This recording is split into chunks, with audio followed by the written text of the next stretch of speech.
Dia bisa, satu pohon itu bisa berbuah 4, 5, 6, tergantung kita mau biarkan jadi berapa.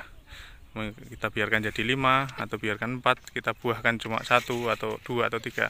Tapi standarnya biasanya antara 4 sampai 6, kadang ada yang 10 juga, tergantung kesuburan tanaman dan seberapa mampu dia untuk memelihara buah-buahnya. Semakin subur dia bisa memelihara buah semakin banyak.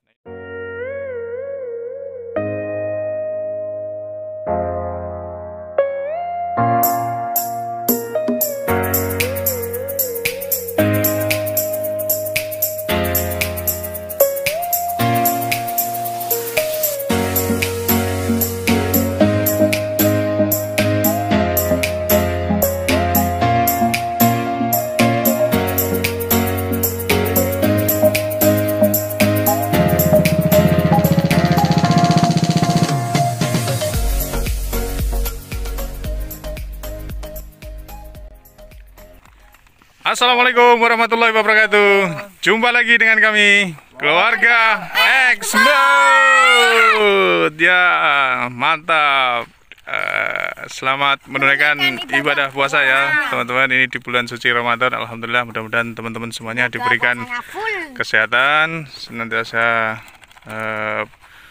penuh keberkahan, dan semoga senantiasa dimudahkan dalam segala urusannya. Amin. Hari ini apa ini tema kita? Menanam jagung dengan mulsa. Waloh.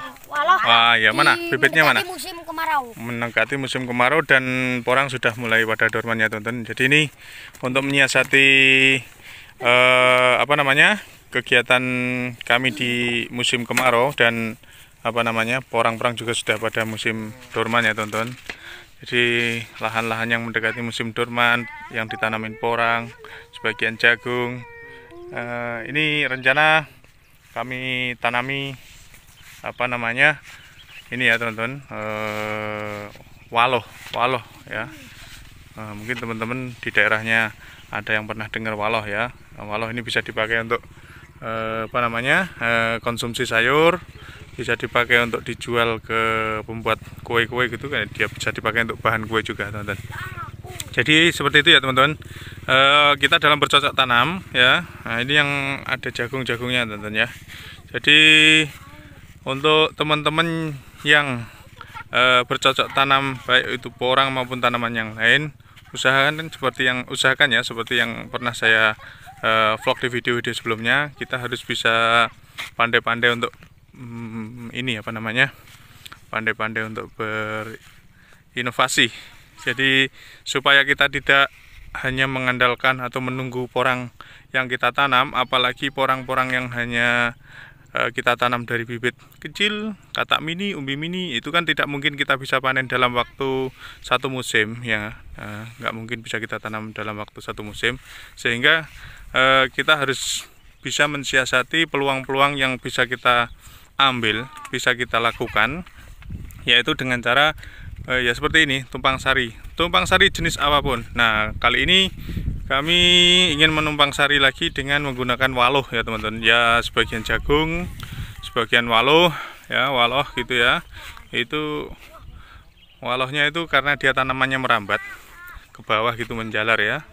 Dia bisa, satu pohon itu bisa berbuah 4, 5, 6, tergantung kita mau biarkan jadi berapa.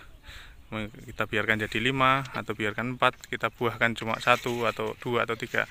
Tapi standarnya biasanya antara 4 sampai 6, kadang ada yang 10 juga, tergantung kesuburan tanaman dan seberapa mampu dia untuk memelihara buah-buahnya. Semakin subur dia bisa memelihara buah semakin banyak. Nah, ini kami pakai pupuk petrogenik ya untuk dasaran tanamannya, yang untuk kami tanam di di lahan ini untuk walohnya. Dan kami menggunakan bibit ini, teman-teman. Walohnya jenis waloh hibrida F1 Neni ya. Mantap. Ini isinya kuning dalamnya ini, teman-teman. Nah, ini kebetulan pangsa pasarnya juga bagus. Jadi kebutuhan pasar untuk waloh ini juga lumayan banyak, teman-teman. Jadi biasanya apalagi yang di daerah Malaysia itu, yang perbatasan ya, Kalimantan dengan Malaysia itu banyak sekali permintaannya. Kemarin teman saya aja itu Dia per minggu itu bisa sampai 30 ton kebutuhannya untuk dikirim ke sana. Belum yang kebutuhan di daerah-daerah kita sendiri aja. Daerah sini tuh banyak puluhan ton juga daya serapnya, baik di pasar-pasar tradisional gitu maupun di pengumpul-pengumpul besar.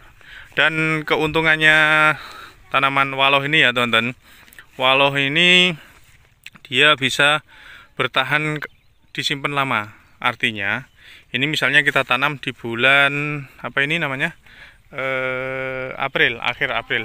Nah ini Bude ini ambil air untuk dipakai menggecek menggecek namanya, menggecek ya teman. Jadi lubang tanamnya ini kayak gini, yang di apa namanya, kalau teman-teman yang lokasinya ada porangnya gitu, ditanam di sela-selanya porang. Jadi digecek gitu. Kalau yang tanahnya sudah agak keras gitu, karena ini hujan sudah agak jarang-jarang. Hujan paling seminggu sekali ya, Lek. Oke, tadi sore mau hujan nggak jadi.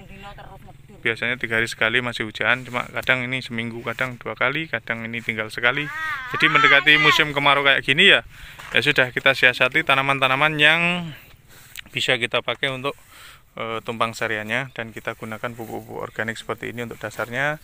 Nanti kalau sudah berusia 1 minggu, setelah tumbuh gitu daun-daunnya, nanti mulai kita pupuk lagi menggunakan pupuk-pupuk yang lain seperti NPK 16 atau pakai bisa Ponska atau TSP ataupun urea.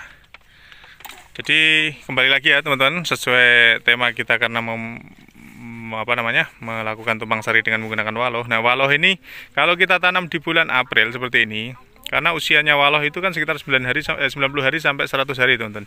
Jadi kalau di usia 90 hari sampai 100 hari itu nanti jatuhnya di bulan, sekarang ini April, Mei, Juni, Juli, Agustus. Jadi bulan Agustus itu waloh sudah bisa kita panen. Walohnya sudah bisa kita panen di bulan Agustus. Pas bulan Agustus ini sudah pas-pas sudah dengan mendekati musim hujan nanti di September Oktober. Jadi bulan Agustus nanti kita panen walohnya, September Oktober kita olah lahan dan persiapan untuk tanaman porangnya. Pas sudah nanti, jadi jatuhnya nanti otomatis selesai panen waloh, jagung juga di 3 bulannya lagi. Nanti porangnya mulai siap kita masukkan tanam di bulan Oktober ya. Oktober, ada yang tanam juga di November. Jadi istilahnya kita bisa memanfaatkan waktu atau memanfaatkan situasi di kala tanaman porang kita dorman, kita masih bisa memanfaatkan lahan yang ada untuk tanam, baik itu tanaman jagung maupun tanaman waloh, yang ini menjadi pilihan kami untuk bisa dikembangkan di saat masa akhir musim hujan mendekati musim kemarau. Jadi nanti ketika sudah panen, walohnya itu bisa kita simpan teman-teman ya, bisa kita simpan. Jadi nanti kita simpan, kita jual misalnya di bulan Agustus ataupun di bulan Januari, itu juga nggak masalah. Artinya dipanen di bulan Agustus, kita jual langsung nggak masalah, kita simpan sampai setahun itu pun nggak ada masalah. Nah ini kayak gini ya teman-teman. Jadi pupuk organiknya ini kita pakai untuk nutup tanaman jagungnya maupun tanaman walohnya.